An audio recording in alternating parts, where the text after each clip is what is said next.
मैं सो रही थी कि अचानक चौंक उठी। मैंने खिड़की के बाहर देखा, पर तभी मेरे विमान का हिस्सा भी नीचे गिरने लगा। बिना समय गंवाए मैंने खुद को बचाने के लिए आसपास के लोगों को कसकर पकड़ लिया। संघर्ष के बाद मैं अपनी सीट तक पहुंचती हूँ और तुरंत सीट बेल्ट बांध लेती हूँ। विमान 10,000 मीटर की ऊंचाई से नीचे गिरने लगता है। कुछ समय बाद मैं होश में आई। मैंने देखा कि मेरी पिंडली में एक स्थिर प्लेट धंसी है। मैंने दोनों हाथों से प्लेट पकड़ी और उसे अपनी टांग से बाहर खींच निकाला। खून रोकने को मैंने स्कर्ट के टुकड़े से घाव बांधा। तभी पीछे एक और महिला दिखी। मैं पास गई, पर तभी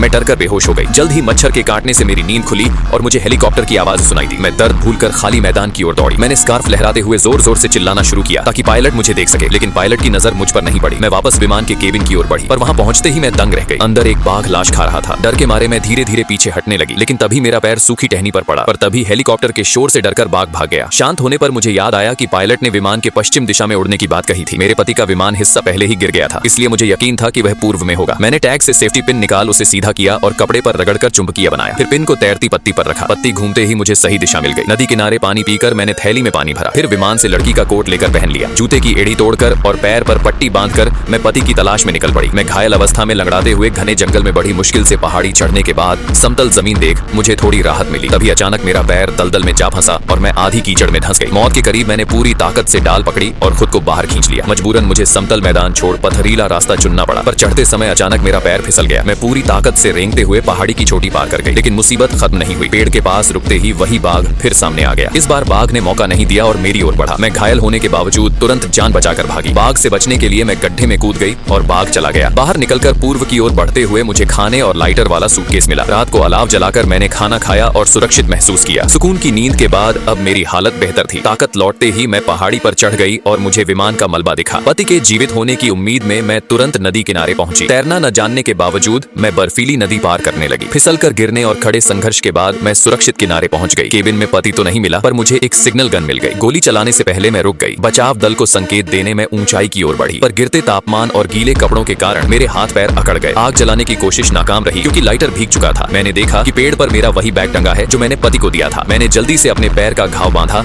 और बारिश में आगे बढ़ने लगी। तभी कीचड़ के एक गड्ढे के पास मुझे आखिरकार वह इंसान दिख गया जिसे मैं दिल से ढूंढ रही थी। मैं गड्ढे में कूद गई और फिर अपने पति के गले लग गई। मैंने बैग से अंगूठी निकाल पति को पहनाई और खुश होकर उसके सीने लग बेहोश हो गई। इंजन के शोर ने मुझे जगाया तो मैं हकीकत में लौट आई। पति का शव देख मैं फूट फूट कर रोने लगी। फिर मैं उठी, पति को विदा किया और ताकत लगा कीचड़ से निकलकर अंतिम फ्लेयर दागी।